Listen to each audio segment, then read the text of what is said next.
እነዚህ ሁለት ግለሰቦች ሰው ቤት ገብተው ምን እንደሚሰሩ ተመልከቱ። በምስሉ ላይ የምትመለከቷቸው ሰዎች በአዲስ አበባ ተሽከርካሪ ይዘው ወደ አንድ መኖሪያ ቤት ሄደው በፈጸሙት ተግባር ተይዘው ፍርድ ቤት ቀርበዋል። እጅግ በጣም ያሳዝናል። ሁላችሁም ጥንቃቄ አድርጉ። ሙሉ መረጃውን ከዘገባው ተከታተሉ።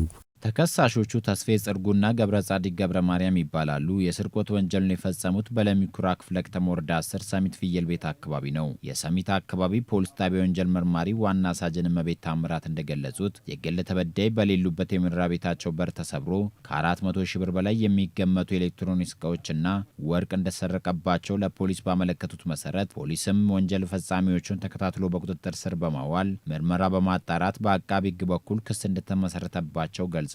አንደኛና ሁለተኛ ተከሳሾች ፌሮ ብረት ይዘው ሰብሮ ወደ ውስጥ በመግባት በውስጡ የነበረው አንደኛ የግል ተበዳይ ንብረቶች አንደኛ የአንገት ሐብል ወርቅ፣ ላፕቶፕ የዋጋ ግምቱ 200 ሺህ ብር የሚያወጣ በአጠቃላይ 458 ሺህ ብር የሚያወጣ ንብረት በሰሌዳ ቁጥር ኮድ 283158 አዲስ አበባ በሆነው መኪና ገብተው ከተሰወሩ በኋላ የግል ተበዳይም ቀርቦ በእኛ በኩል ባቀረቡት አቤቱታ መሰረት የተለያዩ ማስረጃዎችና ተጠርጣሪዎችን በመያዝ ምርመራ ማስፋት ከጀመረም በኋላ በክፍላችን ላይ ምርመራ እያጣራን እንገኛለን።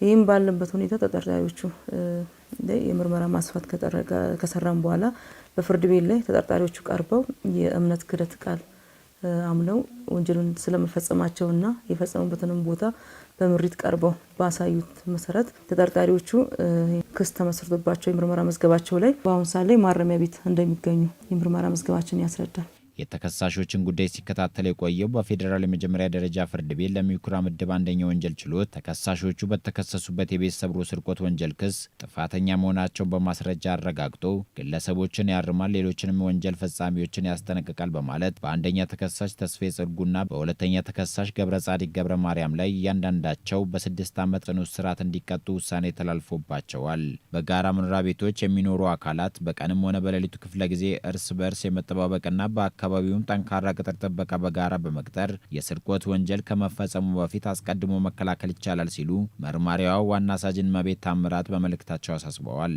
ወንጀሉ የተፈጸመበት ቦታ ላይ ሁሉም ስራ ዘግተው የሚሄዱበት ነው። አንደኛ ፎቅ ላይ ነበር ወንጀሉ የተፈጸመው።